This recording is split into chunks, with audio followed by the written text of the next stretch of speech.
Everybody, hi, it's me, Kirby, right back at you with life. I know, right? Crazy, right? Anyways, we'll be reading the Magician's Workshop by Kate Hartfield. You can get this game on, forgot what it's called. You can get this game on, you can get this game on Choice of Games. Yeah, definitely didn't have to look on my phone for that. Anyways, are you ready? The setting sun of late summer lights, the golden stone of the Ponte Vecchio, and glitters on the silver Arno that runs beneath. You stop to delight in the beauty, if it weren't for the fact that everyone in Florence seems to have chosen the moment to visit the shops that line the bridge. Bearing your way, it's noisy and hot, and you're dangerously close to being late. Well, that's a great start to our job. Let's be late! But, being late isn't that bad. I mean, we have resources, which our morale is 50%, but still, we're fine. You can have 2 liar and force Holly at the moment. We're on low supplies. Fresco progress is not beginning. Ooh, stubborn. Ooh, humanism, democracy. Well, going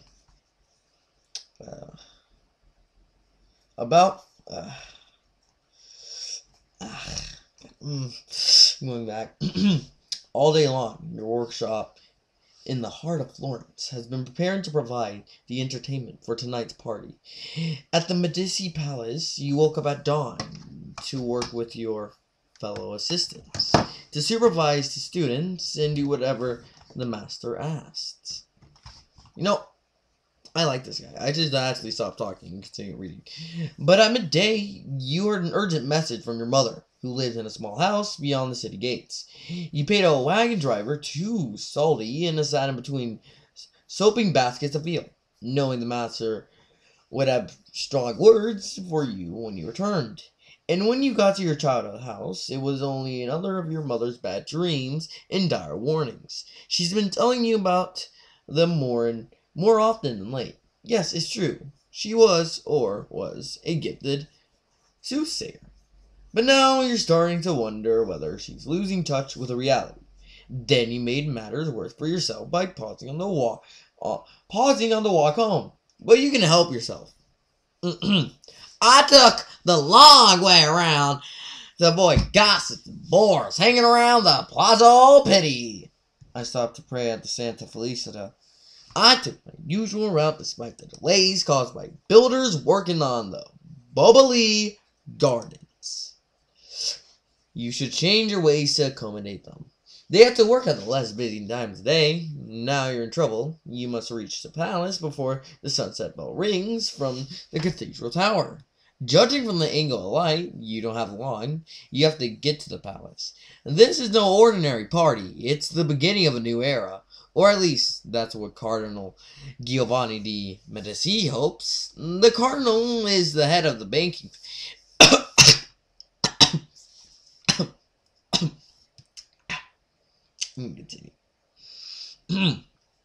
The Cardinal is the head of the banking facility that used to all power in Florence. Until the French Wars in 1494, when the people of Florence rose up against the Medici and exiled them. Now it's 1512, and the wheels of fortune have brought the Medici family back, with some assistance from the Pope's army.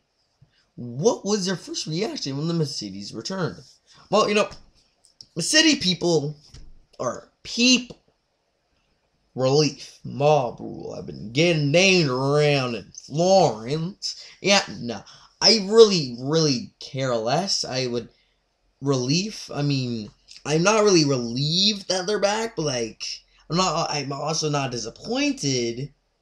But we're not that disappointed. But I'm not disappointed. But, like, I'm not cautious either, but I guess I'll go with cautious. There are risks in either direction, and the safest course is in silence. Nobody can see the future, no one, and only the unwise show signs too early. The history of Florence shows that nobody stays ascended for long. The Cardinal is a powerful man. Some say he'll be the next pope, and his sisters have been quite laying the groundwork for the new Medici era for years. Many things are possible now, for anyone with ambition. Tonight's entertainment at the palace will require all the magicians and mundane arts. It will run on magic and on mathematics, on reason and on faith. Everyone in the workshop, down on the lowest apprentice, has been working on this for weeks. But at the palace itself, during the entertainment, only 4 members of the workshop will be present. The master himself and his 3 assistants, Pierre, Flamita, and you. You better get there quickly. Luckily, you can rely on your eccentricity. I clear a path through the crowd. No. I'll use my charm. I don't think I'm charming. Wait. Let's see how charming I am. I am mistaken. I'll go with the eccentricity. I didn't know that, but the strings of garlic around your neck and the clatter of bones hanging from your waist. You open a path by mumbling gibberish and waving your arms. You're an artist, after all. You can't be expected to act like an ordinary person. You run through the streets, crossing the long shadows cast by the buildings and the bright spaces between, as though your city was chessboard. The sun is still gliding the red rooftops of Florence when the bell chimes, and Fiammetta comes running towards you. This is a disaster! Fiammetta shouts. The entertainment is supposed to start any moment now!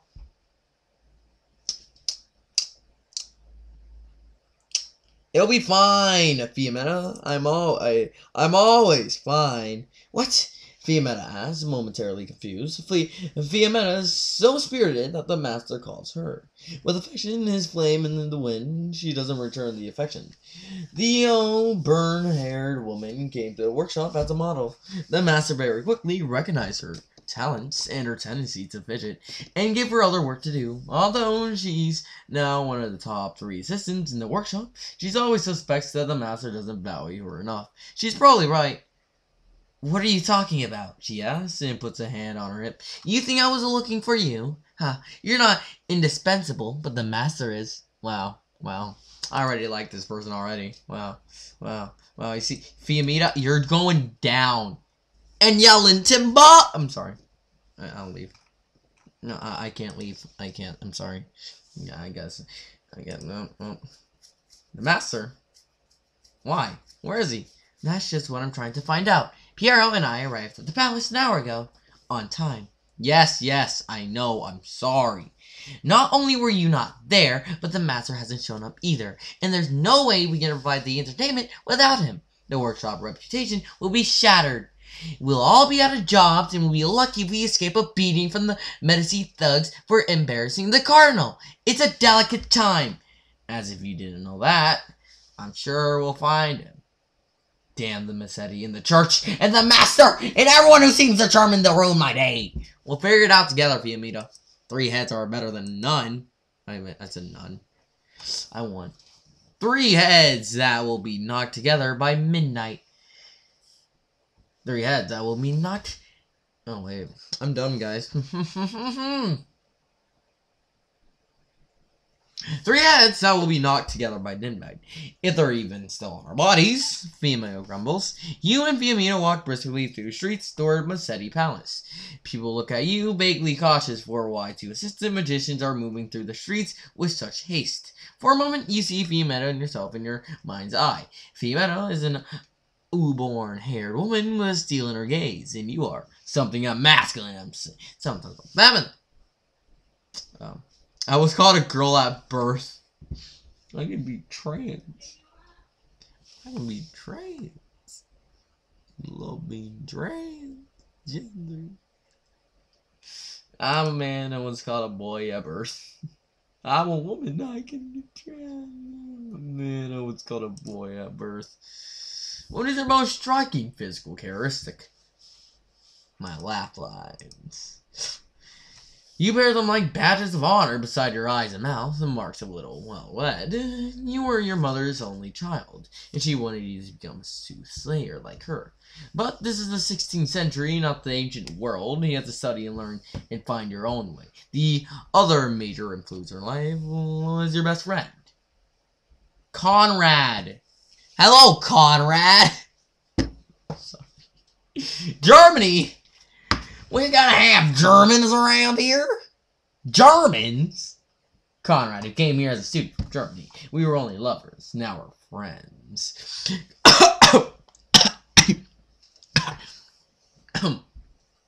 Conrad, who came here as a student from Germany. We always been close friends. Giulia, the elected daughter of downtrodden noble family. We were once lovers, now we're friends. Always been close friends. You and Giulia have not crossed the line into anything other than friendship. What's her approach in relationship in general? Well, you see.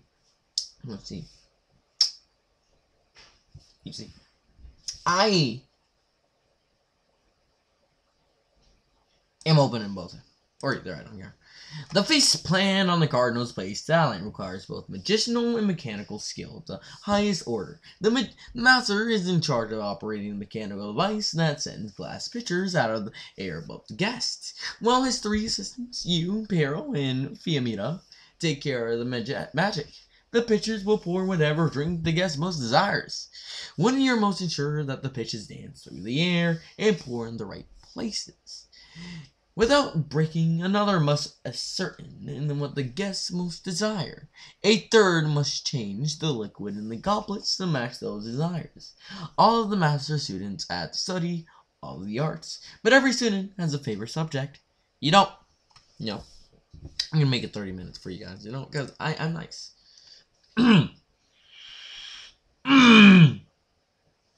Your master's workshop is not the biggest in Florence, but is known for ability to do just about anything, magic or mundane. Painting, sculptures, machines, and inventions. The great fresco in the piazza, which you have been working on for months. The art of alchemy is evolving away from search for gold, as practitioners can change nearly any substance into anything else, at least for a time. The tricky but impressive art of animation began as a necromancy, but these days corpse work is left mainly to the anatomists. Animation can bring anything to life, including mechanical men and simulacra. And there's the art of soothsaying, of seeing into minds, and for true prodigies, even far away in time or space, which helped your mother put food on your table for years. You chose your specializations based not only on your own inclinations, but the advice of your mother and your dearest friend Giulia, and Andrea, and this protective young model in the workshop. Your mother, Stella, told you she'd be disappointed if you didn't follow her footsteps and study soothsaying. Gio wanted you to study alchemy, thinking you always had to study work that way. Andrea, who watches and listens to everything, told you animation was a way of the future. No matter what you choose, you'll be disappointing someone and making someone else happy.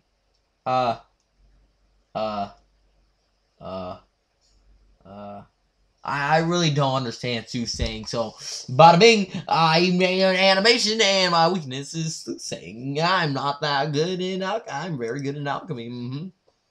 Ow. Once upon a time, animation was called necromancy and considered a dark art. But this is 1512, and the world has changed. Now, educated people understand that animation is just skill like any other. And it can be used on many objects, not only corpses of people or animals. Coupled with sounds engineering and mechanics, it can always make any machine run more smoothly and do more than seems possible. But it can easily go wrong, and if and forever, you have been working on a perpetual motion machine for years, to no avail, and your mother's chagrin, so all that work has given you facility for animation. That is the envy of the workshop. You arrive last at the Palazzo Medici, in the bustling hive of stone in the middle of Florence. It was built in the last century, and nothing better represents the Florence of that era. Yet at the bottom, the stones of the walls are heavy and rough. These massive foundations are pierced by arches for public loggia and shops, which are doing a brisk business that all the fine people stream past on their way to Cardinal's Feast. The upper two layers are progressively shorter and more delicate. The three stories always remind you of the functioning society. Sorry. It's just the three functioning society. I mean, society! A city in which pleasure, learning, and action of all work in harmony, none of them interfering with the other. Is a city that can defend itself, build great works, and keep its people happy.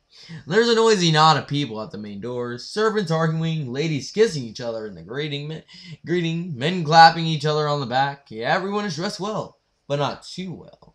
There are a few pearls in the hair, there are dark velvet capes, and plenty of gorgeous fabric in the bottom marriage leaves.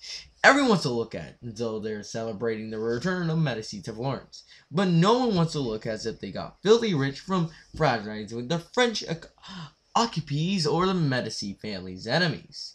While the cardinal and his family were in exile, and there's a difference between skirting the sumptuary laws and flouting them all together.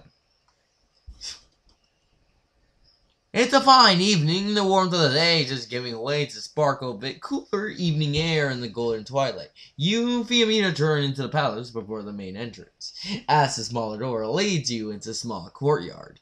This is the courtyard of mules. You'll never heard about it, out of God's name, but it's all reminded of the beginning of the Medici rise to power, of how Cosimo de' Medici preferred riding mules to horses, and how he sent his brides on muleback too. Practical these Medici are. The courtyard of the mules is adjacent to the main courtyard of the palace, and that's where the feast will be. This is just the staging area for servants and entertainers, although it's open to sky above. It's narrow and the walls are high and full of people who are nearly as nervous as the great people of Florence are. At the gates, you give your name. Ottaviano. Ottaviano. Kirby. As you go in, you see Piero, the third of Master Assistants. When you first meet Piero di Volpe, he seems you have a lot in common. After all, you both come from small families, without connections. But Piero is quiet and hard to get to know. He just looks at everything through those dark, liquid eyes. More than one of the students at the workshop has fallen in love with him. He's indulged in once or twice with men and women, but he never seemed very interesting. And at the very end, it's a heartbreak for the other party. His great love is sculpture, and he's immensely talented with marble. Unlike Fiametta, Piero worships the master. He told me once is a rare, loquacious moment after he finished the sculpture, and he thinks of the master as a father. Piero always makes self-conscious about it. Okay, thank you, Mr. Window, for disrupting my reading session of words. I'm like, okay. Piero always makes you self-conscious about your own work, although you can't say why exactly if you would only stop staring so fixedly at everyone. As he's doing now. You didn't find him? You didn't find him? He asked, coming towards you with a bit of metal in his hands. We're the first entertainment tonight. The opening act. I know. Fiametta snaps. She twists her thick auburn hair into a long strand behind her back. We'll have to do it with just the three of us. The plan was for the three of you to take care of the magician task under the master's supervision. It's your job to manage the animation, making sure the pitchers pour the water into the goblet. Piero is charged with soothsaying, reading the thoughts of the guests to determine what drink each most desires. Piero's gaze, it seems it's only a habit or carefully cultivated air in an enigma. He reads through so well that sometimes he doesn't even realize he's done it. And Fiametta is a reborn for her alchemy, turning the water into goblets into whatever drink each guest desire. Fiametta is a cauldron, a flame, a catalyst. She transforms everything she touches, literally and figuratively. Oh boy, I love it. But the problem remains. The master was the one who was supposed to bring a case he designed for glass pitchers to keep them from jostling each other during the early parts of the animation. And animation is hard to manage at all, hard to manage as intended, and almost impossible to manage precisely. You only have a few minutes to rake up something that will do the trick. Piero has clearly figured this out. He has a pile of bits and pieces of metal and wood on the low table. From the larger courtyard next door, you hear a voice raised in song in a scroll of bile. The music is beginning, the guests are coming in. You don't have any time to waste. You, Fiametta, and Piero will have to do this yourselves. How can you best serve the project? Should you design it with Piero, look over your shoulder at what you draw, or something you arrange the wood to make it match the design? Or should you let Piero and Fiametta get the design worked out while you carve the supplies? Well, let me think this through. We're an animator. We design things. Let's go. Crap, wait. What was the last part? Oh, crap. I'm sad now. You can see the design in your mind already. You make a quick check of the dimensions of the chest in the picture. That will help. Then you grab a stud of charcoal and a bit of rag paper. It's a simple design, but it has to keep the picture steady in place and separated. Piero looks over your shoulder and arranges bits of wood to match your drawing. Your charcoal is scraping and skipping, so you grab a new piece and test it on the margins by doodling. An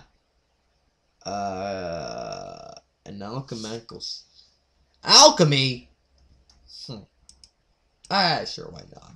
A circle with a dot in it, a symbol for the sun, for gold, and for the highest perfection in any endeavor. Perhaps it will bring you luck. The new charcoal draws smoothly, so you finish the design. Meanwhile, Fiametta gets everything ready, opening the heavy lid on the chest that will hold the pictures. It's a massive, ordinary carved and painted chest. It's kind of called a caisson, all dark paint and gilt, made as much of a show for storage. Perfect for the evening's entertainment. The three of you at the completed wooden frame into the caisson and then set a dozen glass pictures inside. They're beautiful things made of opalescent glass, translucent so that the guests can see the liquid changing inside. When the moment comes, their handles are fluid and adorned with the ribbons of turquoise-colored glass. Piero fills each of the pitchers with water from a barrel. When they're all in position, the three of you close the lid again and wheel the caisson out of the entrance of the main courtyard. The Cardinal's old, downright skeptical majordomo has arranged everything from the feast and is standing at the threshold looking down. Ready? Beyond him, a twilight courtyard is filled with a sea of people, broken only by the pale columns and the orange trees and the sculptures. A hush falls at you and the wheel and caisson out. You don't let your gaze focus on the bright crowd glittering like garnets and sapphires in the torchlight. Instead, you turn your gaze inwards to your training.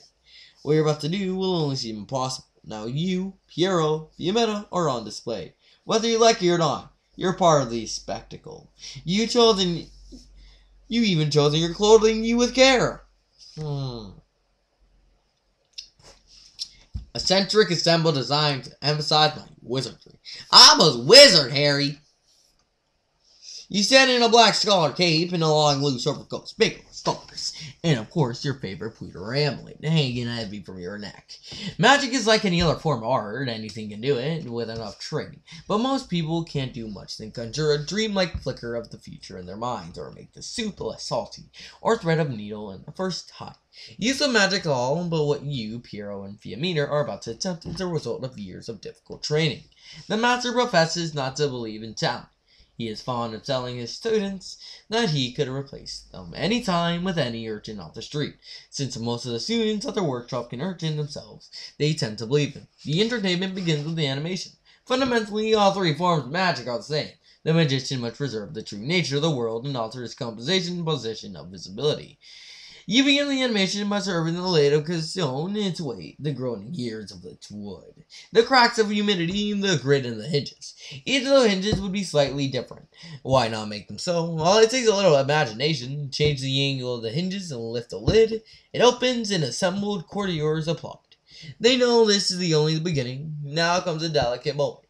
You must lift each of the dozen glass pitchers straight into the air without breaking any of them, without spilling the water. The key to a performance in animation in public is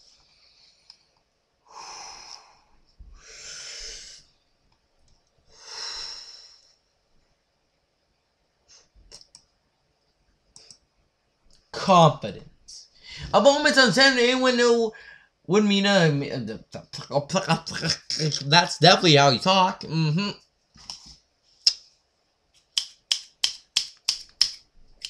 You like that? I'm sorry. ASMR is bad. Let me get back to reading. A moment's uncertainty would mean a crash. A moment's uncertainty would mean a I would say clash. A moment's uncertainty would mean a crash of glass and some very wet guess. The trick is not to pretend that isn't true. The trick is to acknowledge the possibility and push through it. With a musical tinkle, the pitcher's right out of the chest. In the case you and your colleagues build holds them steady enough that small miscalculations won't cause a break. They rise over the assembled crowd, catching the light from the torches so they look like lanterns, even though jaded countries gaze upon at the glittering vessels overbred with awe. The first stage of the animation is over, and it's time for the soothsaying. Piero stands as still and nonchalant as any guest. Only you and Pina know that he's begun the difficult work of sensing the minds assembled here and sorting through their desires and dreams, currents of suspicion, fear, contempt, and even betrayal. But none of these thoughts is distinct enough for you or any soothsayer to reserve clearly. Only the thoughts a person is happy to share tend to stand out from the incoherent jumble. That's why Stella's fortune-telling section always began with her telling the clients exactly what they came there to ask her about. At last, his gaze sideways toward the two of you, and with the tiniest smile and nod, he gives the signal. He's ready. Now comes the flourish the three of you planned earlier, knowing that the centerpiece of the Massetti courtyard is Donatello's bronze statue of David. It's a moment of great difficulty for you. You must keep all the pitchers aloft and steady while animating the statue. The dark metal David is nude except for a rather glorious set of helmet and boots. He lifted his sword swiftly, and then the crowd gasps as taking their cue from the statue. The pitchers tipped forward and began pouring, guest by guest. The alchemy begins. Fiametta, always dramatic, raises her hands and then pinches her fingers together. She begins to wave them around as if she's conducting musicians. She takes in the information about the desires of the crowd from Piero's and translates that in changes she makes. As the water runs down through the air, it changes. The ribbons are red or gold from various kinds of wine or ale, cloudy mead, or even thick spread almond milk. And some guests take water, albeit flavored with lemon or coriander in some cases. Not even the most talented alchemists can change substances with just a thought, not unless they had foresight to place a single enchanted apple seed in each pitcher's first. You've been planning this magic for weeks. A toast! Cries the Cardinal with every glass full. To the guests are holding them up to the light, looking at the contents, uncertain and amazed. To the Republic! We did it! Fiametta says as her shoulder, her face flushed. Oh, but where is the master? Piero whispers. This isn't like him at all. We're not drunkard, and he barely sleeps. What could have happened to him? Who knows?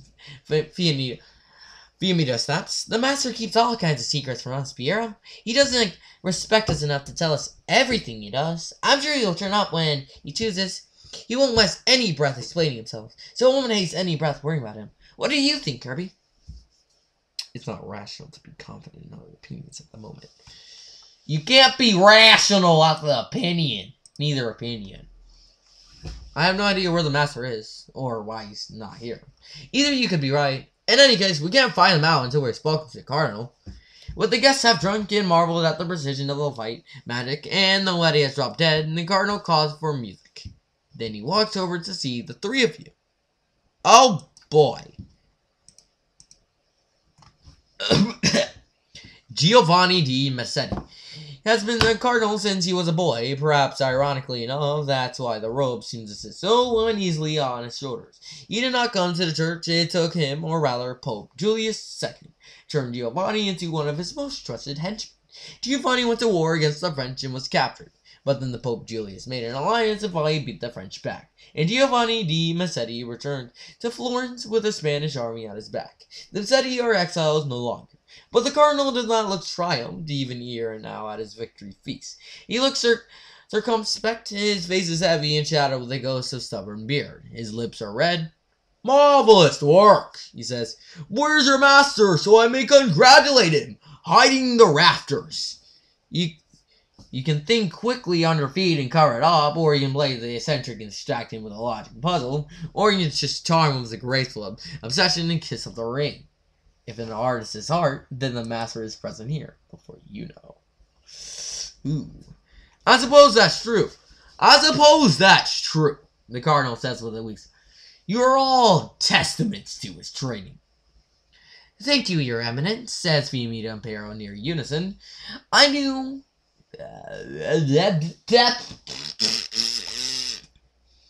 I do want to check with the master about something, though.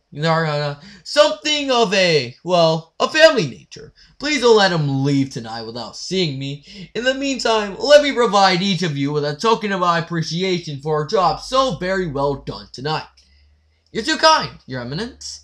Come, what will you have? You may know that my family has been in charge of controlling the sale of alum from the papal mines.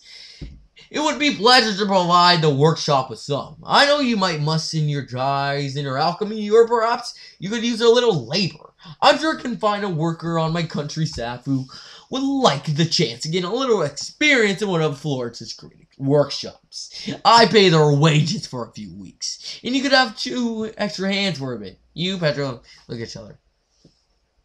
Or perhaps, you can see him more quietly, it would be better to award you each individually rather than a workshop. After all, I know the masters don't pay their assistants nearly what they're worth. And if it's the 3 of you, as artists, who made this wonder for us tonight, would you like a florin in your pocket instead? You asked for a moment to discuss it. We should take the labor, says Fiametta. The apprentices are run off their feet, and will be even so if the master starts seeing fit to water off. Morale will improve if we add a person to a workshop. Alum is expensive. Alum is expensive on the open market, and we no doubt get more from His Eminence than 3 florins. Worth can buy.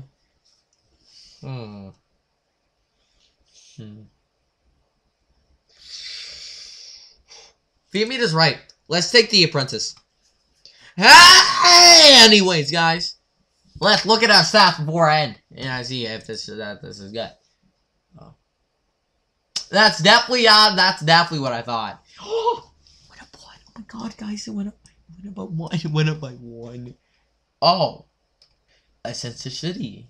Ooh, 63. A stubbornness is at 55. Goodwill is 55. I'm very good. Oh. I'm not very democratic. Ooh.